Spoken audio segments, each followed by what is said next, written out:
საღამოშვიდობისა. დღეს ორშაბათია და შესაბამისად ეთერშია გადაცემა ბიზნეს პრესი. ორშაბათია კვირის დასაწყისი და შესანიშნავი დღეა და დრო იმისათვის, რომ იფიქროთ დაიწყოთ თუ არა ბიზნესი. ჩვენ კი ამისათვის კიდევ ერთ საინტერესო და წარმატებულ ბიზნეს ისტორიას მოგიყვებით. დარწმუნებული ვარ იმ ადამიანის კომპანიის სერვისით ნებისმიერ თქვენგანს უსარგებლია, თუმცა მას პირადად ცოტა თუ იცნობს. ხოლო მისი ბიზნეს ისტორიის შესახებ კიდევ უფრო ნაკლებმა იცის. თავის დროზე ის ფეხბურთელობაზე ოცნებობდა, შემდეგ პროფესიით ექიმი გახდა, საბოლოოდ კი ბიზნესამდე მივიდა. კომპანია GPC-ის დამფუძნებელი და ხელმძღვანელი დავით კილაძეა დღეს ჩვენი სტუმარი. დაიბადა 1967 წლის 12 ივლისს. დაამთავრა თბილისის სახელმწიფო სამედიცინო ინსტიტუტის პედიატრიის ფაკულტეტი. 2001-2002 წლებში მუშაობდა ექიმად საფრანგეთში, ტულუზაში. პოლ სებასტიანის უნივერსიტეტში. 1995 წელს დააფუძნა ფარმაცევტული კომპანია GPC და დღემდე ამ კომპანიის სამეთვალყურეო საბჭოს თავმჯდომარე და გენერალური დირექტორია. არის ბიზნეს ადმინისტრაციის მაგისტრი. ყავს მეუღლე და 2 შვილი. მოგესალმებით ბატონ დავით, დიდი მადლობა რომ ჩვენი გადაცემის სტუმარი ხართ. მოგესალმებით, ძალიან დიდი მადლობა რომ მეცხვდა პატივი თქვენს გადაცემაში მონაწილეობის. ესე ძალიან საინტერესოა, სად უფრო დიდია აზარტი, ფეხბურთში თუ ბიზნესში? ალბათ ცხოვრება არის ესეთი აზარტული და შესაბამისად მის ყველა სფეროში არის გარკვეული აზარტი. როგორც სპორტში, ასევე ხელოვნებაში ალბათ, ასევე ბიზნესშიც. ალბათ პოლიტიკაშიც. პროფესიით ხართ ექიმი, პედიატრი. პედიატრი. რატომ გადაწყვეტეთ რომ დაგენებებინათ თავი თქვენი პროფესიისთვის, პირველადი პროფესიისთვის და ბიზნესისთვის მოგეკიდათ ხელი? სხვაჩვენს ძალიან გამიჭირდა ამ გადაწყვეტილების მიღება, მინდა გითხრათ, იმიტომ რომ საკმაოდ დიდი ხანი ვიმუშავე მედიკად. მე ვსწავლობდი დაამთავრე თბილისის სამედიცინო ინსტიტუტის, მაშინ სამედიცინო ინსტიტუტი იყო, პედიატრიული ფაკულტეტი, მე რაღაც გარკვეული დროის განმავლობაში მუშაობდი კიდეც. პრაქტიკულად ბოლო კურსებიდან სულ მუშაობდი ექთნად, მერე ექიმად, სწავლობდი და მუშაობდი უცხოეთში, საფრანგეთში, ტულუზის პოლ საბატიეს უნივერსიტეტში. ნეონატოლოგი გახლავართ პროფესიით, ახალშობილთა რეანიმაციის ექიმი ვიყავი ოდესღაც წინა ცხოვრებაში.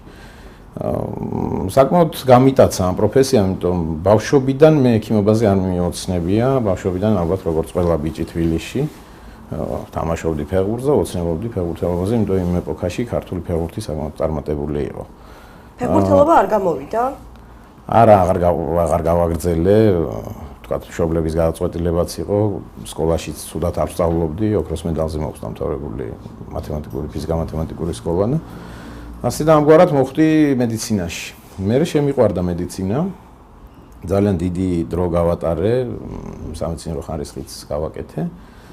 და უკვე შეუთავსებელი, როდესაც გახდა ბიზნესთან, თქვათ, მედიკის პრაქტიკის გაგრძელება, მაშინ მივიღე გადაწყვეტილება ბიზნესის სასარგებლოდ და მე ვფიქრობ, არ შემწდარ ვარ. იქნებ მატერიალურად ბიზნესში წასვლა უფრო მომგებიანია, მით უფრო ფარმაცევტულ ბიზნესში, ვიდრე ექიმობა საქართველოში. განსაკუთრებით იმ პერიოდში, როდესაც მე ექიმობა მიწევდა, ეს წარმოიდგინეთ 90-იანი წლები, პრაქტიკულად დანგრეულია ყველაფერი, არანაირ აკადემიურ სკოლაზე საუბარი აღარ არის, სამედიცინო დაწესებულებები არის გაპარტახებული, პრაქტიკულად შეუძლებელია იქ რაიმე თქვათ მაღალ მატერიებზე საუბარი და ცხადია არჩევანი ასეთ შემთხვევაში უნდა გააკეთო კაცმა, არა მხოლოდ მატერიალურის გამო, იმიტომ საკუთარი თავის რეალიზაცია უფრო მოვახდინე ბიზნესში, ვიდრე დავუშვათ მედიცინაში. თან ამ დროს მომიწია მე საფრანგეთში ყოფნამ და როცა ვნახე სხვაობა საფრანგეთსა და რეალობას შორის, რაც ჩვენთან იყო მედიცინაში, არანაირი სურვილი აღარ გამჩენია მე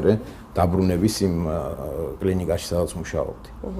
თუმცა ჩვილ ბავშვებთან ურთიერთობა, ცალკე სიამოვნება, ისე იშვიათად შევხვედრილა ექიმ ნეონატოლოგებს, მამაკაცებს. რატომ წახვედით მაინც ამ მიმართულებით? როგორც წესი ქალები ირჩევენ ხოლმე ამ პროფილს? გულახდილად გეტყვით, მაგრამ დიდი არჩევანიც არ იყო. მე სულ მუშაობდი რეანიმაციაში და სხვა შორის ამ რეანიმაციულ განყოფილებებში მუშაობამ ძალიან კარგად ჩაგამომიმუშავა კრიტიკულ სიტუაციაში ორიენტაციის უნარი. რაც შემდეგ ბიზნესში გამოიყენეთ? ძალიან გამომადგა ბიზნესში.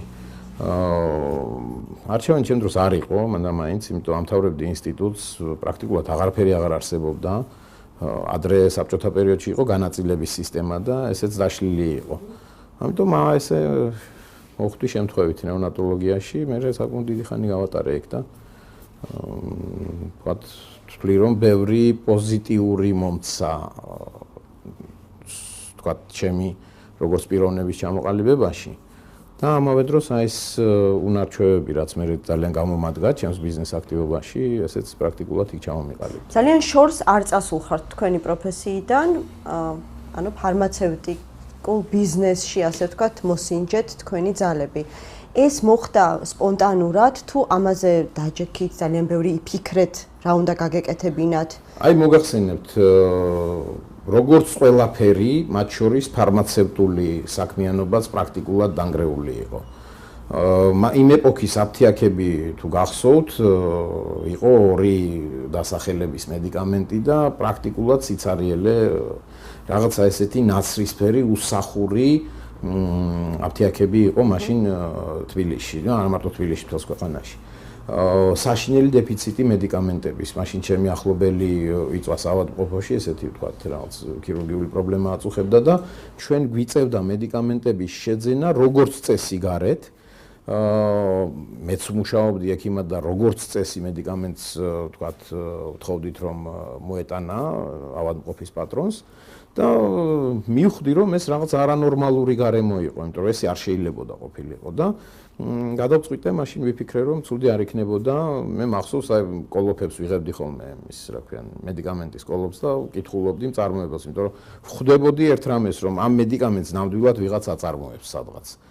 ახლა არანაირი ცოდნა არ მქონდა ცხადია ბიზნესის და არანაირი ესე ვთქვათ წინა ეს ფუნდამენტური განათლება არ მიმიღია ბიზნესში როგორც ყველას ჩვენი თაობის ხალხს. და მე მივხვდი რომ საჭირო იყო რაღაცნაირად გამოძებნა კონტაქტი სამ ქარხნებთან, ვინც მედიკამენტებს აწარმოებდა. და გამონახეთ ეს კონტაქტი მასთან? ძალიან რთული იყო, იმიტომ რომ წარმოიდგინეთ დაშლილი საბჭოთა კავშირი, ამ დაშლილი საბჭოთა კავშირის ერთ-ერთი რესპუბლიკა, რომელიც მაინც და მაინც დიდი ზომით არ გამოირჩევა. ვთქვათ, ბაზარი პოპულაცია დიდი არ არის. ამავე დროს სულ კატაკლიზმები, ესე იგი, სამოქალაქო ომი, შიდა დაპირისპირება, პოლიტიკური კრიზისი და ასე შემდეგ, ძალიან რთული იყო ამ პირობებში რაიმე სახის კომუნიკაციის და დამყარება და მე მახსოვს, ძალიან ბევრი მოგზაურობა მიწევდა მაშინ მოსკოვი იყო, მოგეხსენებათ, მოსკოვი ფარავდა. ჯერ კიდევ იყო მიდგომა, იცით როგორი, რომ აი პოსტსაბჭოთა სივრცეზე დომინანტური იყო მოსკოვი, ცხადია. და ყველა წარმომადგენლობა, ყველა დიდი კომპანიის, უცხოური კომპანიის წარმომადგენლობა ბაზირებული იყო მოსკოვში და მე ძალიან ხშირად წელიწადში რამოდენიმეჯერ 6-ჯერ 7-ჯერ მიწევდა ხოლმე მოსკოვში მოგზაურობა და დღის განმავლობაში 5-6 შეხვედრის გაკეთება ჩვენს პოტენციურ პარტნიორებთან იმ მიზნით რომ მათთვის ამეხსნა რომ საქართველოს ბაზარი არის საინტერესო და შეიძლება ამ მედიკამენტების ვთქვათ საქართველოს ბაზარზე დანერგვა და მისი რეალიზაცია. მე მოხდა ისე რომ ჩვენი ესე ვთქვათ კოლეგები თავიდანვე ესეთნაირად შეიქმნა რომ ჩვენ მოგვიწია დასავლეთ ევროპული და უფრო მაღალი სტანდარტების ეს იყო ვთქვათ ჩემი ცხოვრებისეული ხედვაც, ჩემი მსოფლმხედველობაც, ჩემი კოლეგების პარტნიორების და მოგვიწია უფრო რთული გზის გავლა. ანუ ჩვენ მოგვიწია დასაბამიდანვე დანერგვა სიახლეების, ახალი პროექტების, ახალი მედიკამენტების, ახალი მიდგომების მედიცინაში, ამაში ჩემი გამოცდილებაც დამეხმარა უცხოეთში მიღებული და ასე შემდეგ და ამ რთული გზის გავლა მოგვიწია და მიმიწევდა ხოლმე ურთიერთობა ამერიკელებთან, გერმანელებთან, ფრანგებთან, მე მახსოვს გამოფენა იყო მოსკოვში და ერთ-ერთი გერმანელი ჩვენი შემდგომში ძალიან კარგი მეგობარი და პარტნიორი საერთოდ ყურადღებას არ მაქცევდა. აი 4-ჯერ მივედი ამ ბოქსთან, არც ხედებოდა ჩემ მხარეს. მერე ბოლოს როგორც იქნა, ესე ვთქვათ, გადაწყვიტა და შემხვდა, დიდი პატივი მე როგორ რომ შემხვდა. და ამ საუბრის დროს ლუდს მიირთმევდა, აი რაც აბსოლუტურად ვერ აღვიქვი, ვერ გავიგე როგორ შეიძლება ეს რაღაც. ფრანგებთან ურთიერთობა იგივე პრობლემები იყო, სრული იგნორირება. მე მახსოვს მედიკამენტის რეგისტრაცია, ახლა ის პერიოდი 90-იანების დასაწყისში ჯერ კიდევ არსებობდა ჯერ კიდევ არ იყო ჩამოყალიბებული ჩვენი მარეგულირებელი სამსახურები და რეგისტრაცია, ესე ვთქვათ, ესეთი ცნება იყო ბოლომდე გაუგებარი. და არსებობდა საბჭოთა ეპოქაში დარეგისტრირებული მედიკამენტების, ესე ვთქვათ, ნება ეძლეოდა ამ მედიკამენტს ბაზარზე ბრუნვის და ფრანგული კომპანიები იყო, რომელთაც ამას ვერ ვაგებინებდი, რომ მე შემიძლია, ვთქვათ, ვიყიდოთ და ამათ არ აინტერესებდათ. ბევრჯერ გამიკეთებია, რომ ამ კომპანიის დოკუმენტები მომიპოვებია მე დამოუკიდებლად, ესე ვთქვათ, დოსიე და მიმიტანია მათ ოფისში და ეს გაოცებული თვალები არ დამავიწყდება, მე ისე დამიმეგობრდა ეს ჩემი ფრანგი კოლეგა, ქორწილშიც დამპატიჟა, საკუთარ ქორწილში, მაშინ არის. ეს ის ლუც რომ მიირთმევდა? არა, მეორე.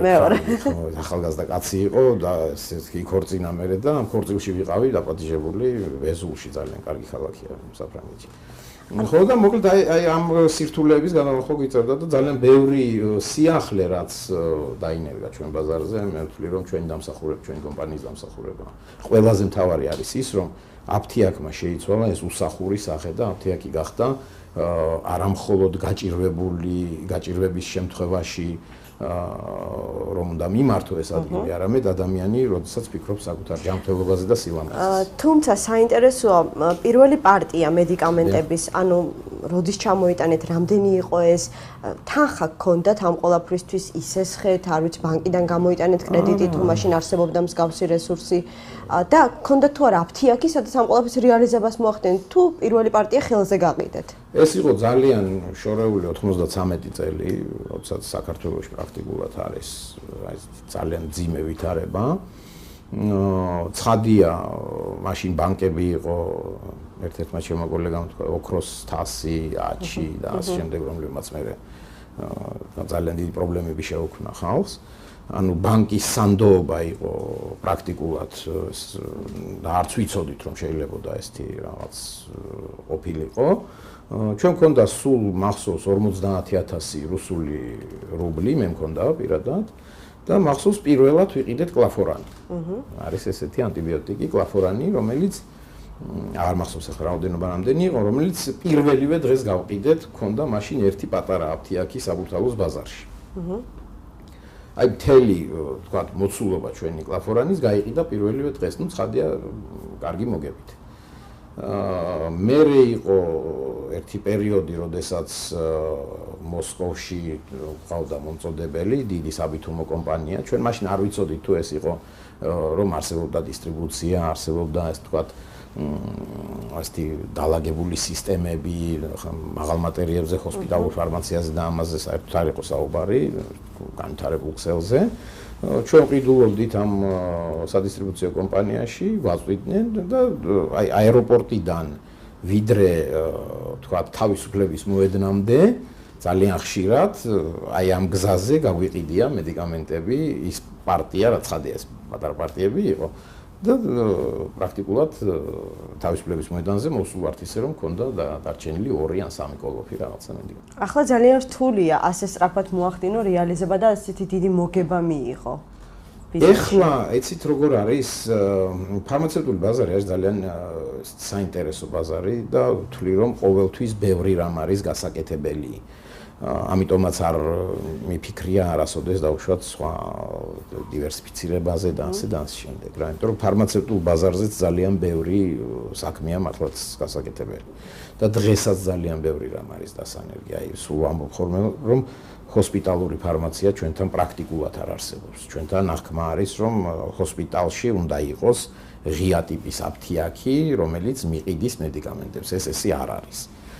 ანუ ეს ნიშა პრაქტიკულად ცარიელია და ჩვენ გვაქვს პროექტი რომ ეს რაღაცნაირად განვავითაროთ. ამიტომ ფარმაცევტული ბაზარი საინტერესოა და ძალიან მაღალ კონკურენტული ბაზარი გვაქვს ჩვენ საქართველოში, ალბათ 90-იანი წლების მეორე ნახევრის მერე. რთულია დღეს ესე ვთქვათ განსაკუთრებით იმ პირობებში, როდესაც ვალუტის ესეთი ვთქვათ ცვლილება გვაქვს სახეზე და მაინც სოციალური ტვირთის მატარებელი ბიზნესი გახლავთ. ეს არ შეიძლება მედიკამენტის ფასი ესე მკვეთრად შეცვალო, იმიტომ რომ ძალიან ხშირად საქმე გაქვს ქრონიკულ დაავადებულთან და ასე შემდეგ გესმით რაც ვსვაპარაკობ. ამიტომ ყოველთვის მომგებიანობის კუთხით, ასე ვთქვათ, უფრო ნაკლები მომგებიანობა არის დღეს, ვიდრე ეს იყო ადრე. თუმცა დღეს უკვე ბევრი პროცესია წინ წასული, ძალიან დახვეწილია, მე სრული პასუხისმგებლობით გეტყვით, რომ ფარმაცევტული ბაზარი საქართველოში უფრო განვითარებულია, ვიდრე ნებისმიერ ჩვენ მეზობელ ქვეყანაში. თქვენ კონკურენცია ახსენეთ ამ ბაზარზე. თუმცა არსებობს მოსაზრება, რომლის მიხედვითაც ძირითად ნაწილს ბაზრისას 5 მსხვილი ფარმაცევტული კომპანია ინაწილებს და დანარჩენი წილი ბაზრისა მოდის შედარებით მცირე მოთამაშეებზე. შესაძლებელია, მაშინ როდესაც ბაზრის მთელი დიდი წილი უჭირავს 5 კომპანიას, ამას ჯანსაღი კონკურენცია ვუწოდოთ? მოდით ესე ვთქვათ, დისტრიბუციის საშუალება დღეს აქვს პრაქტიკულად ყველას. ყველა იურიდიულ კომპანიას, იურიდიულად დაფუძნებულ კომპანიას, რომელსაც ამის სურვილი გააჩნია. ანუ მედიკამენტის შეძენის და იმპორტის საშუალება გააჩნია ყველას აბსოლუტურად, ყველა დაინტერესებულ პირს.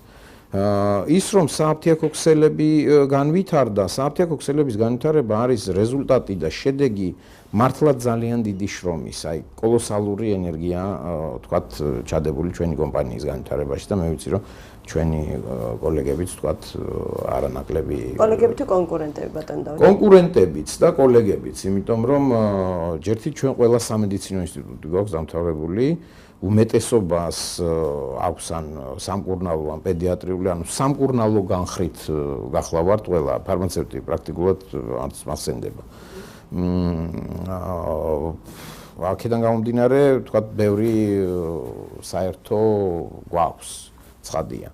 მაგრამ კონკურენტები, იმიტომ რომ მუდმივი კონკურენციის რეჟიმში ვცხოვრობთ. ჩვენს მუდმივ კონკურენციას ეს 90-იანი წლებიდან მოდის, იმიტომ რომ ეს ბაზარი როცა ვითარდებოდა, არ არის საქართველოს დიდი ბაზარი. და ყველა რეგიონში, ესე ვთქვათ, გიწევდა ძალიან სერიოზული კონკურენცია და თბილისის უბნებშიც კი დღესაც შეგიძლიათ ნახოთ. ძალიან საინტერესო მაგალითია ორთაჭალაში, სადაც ყველა წარმოდგენილია და პლუს არის დამოუკიდებელი აფთიაქების მთელი წყება მოედანზე, ბაგრატიონის მოედანზე. ანუ რის თქმა მინდა, რომ კონკურენცია იყო მუდმივი თანამდევი ჩვენი ცხოვრების და ამავე დროს პრაქტიკულად ქართული ბიზნესი არაფერ ახალს არ ვიტყვი, რომ 20 წელი ყველაზე დიდი ასაკოვანი კომპანია 20-22 წლის არის საქართველოში, ხო? 20-22 წელი მუდმივი კატაკლიზმების რეჟიმში ვცხოვრობთ. არა მარტო ბიზნესი, ქვეყანა, ხო, სულ პოლიტიკური ამბები, სულ თქვათ, თავიდან ეს სამოქალაქო ომები, მერე თქვათ, სავალუტო რყევა, იქ ომი, ანუ სულ წამალი ყველაფრის მიუხედავად ყოველთვის სჭირდება ადამიანს და ამისათვის შეიძლება უკანასკნელი გაიღოს და მედიკამენტი იღოს. გეთანხმებით და სწორედ ეს არის ის სოციალური პასუხისმგებლობა, როდესაც ამას რომ ვაცნობიერებთ, ძალიან რთულია ხოლმე მედიკამენტის ფასის მკვეთრი ცვლა. თუმცა ფასი მაინც იზრდება წამლებში. იზრდება, იმიტომ რომ მედიკამენტი თავისთავად არ შეიძლება იყოს იაფიანი პროდუქტი. ვინაიდან თითო მედიკამენტის შემუშავება ლაბორატორიულ პირობებში, შემდგომ მისი ინვიტრო, ინვივო გამოცდები, შემდგომ ეს კლინიკური კვლევები, რანდომიზირებული ორმაგი ბრმა მეთოდით, მაღალი დონის კლინიკებში ეს ძალიან ძვირი ჯდება. საშუალოდ ჯდება $9 მილიარდი და 15 წლის, ასე ვთქვათ, აქტიური მუშაობა.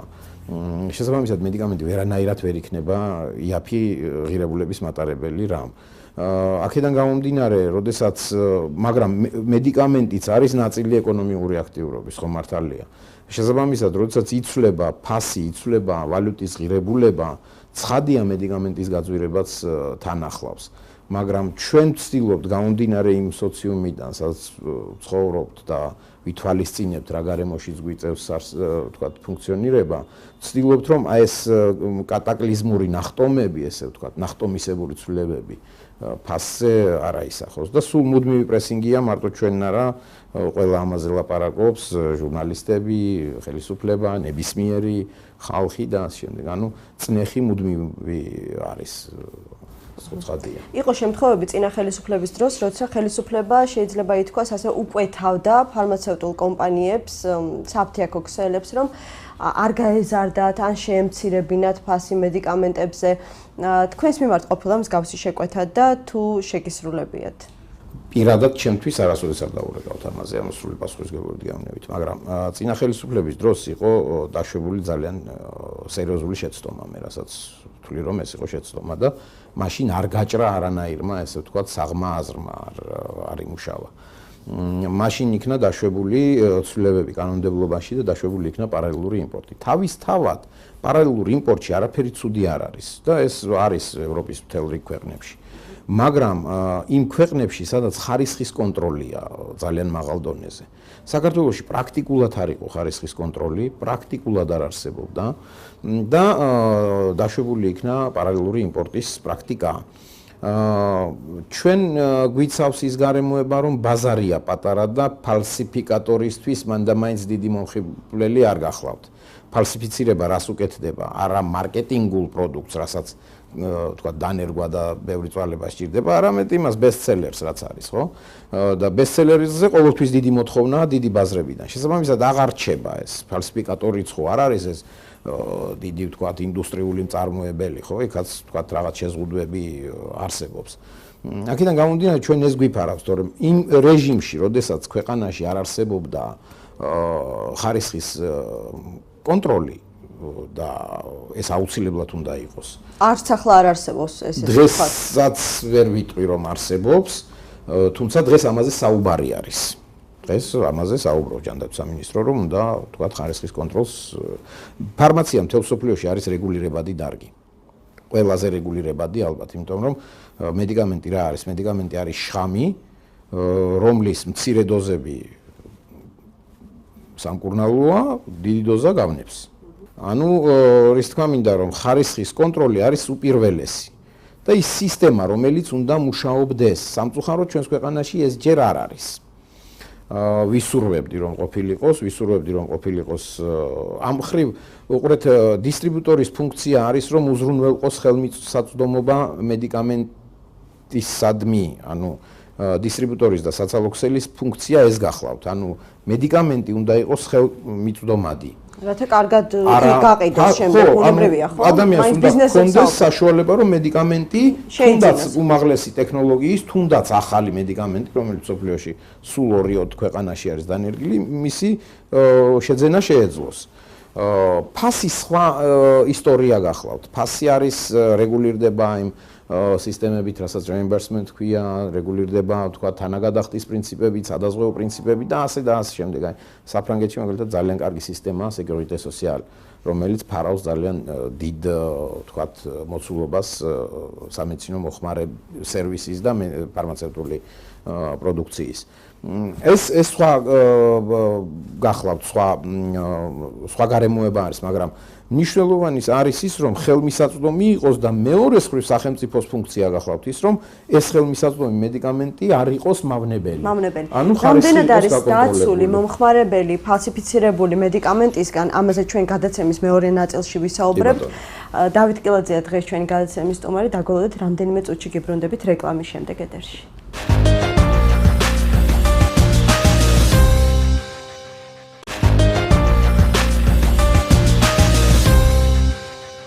ბიზნეს პრესი დაბრუნდა ეთერში, დავით კილაძე, კომპანია GPC-ის დამფუძნებელი და ხელმძღვანელია დღეს ჩვენი სტუმარი. ბატონ დავით, რამდენად დაცულია მომხმარებელი დღეს ბაზარზე ფალსიფიცირებული მედიკამენტებისგან? სრული პასუხისმგებლობით მოგახსენებთ, რომ დაცულია, იმიტომ რომ ჩვენ ბაზარზე ოპერირებს, ვთქვათ, ის სადისტრიბუციო და საცალო ქსელები, სადისტრიბუციო კომპანიები და საცალო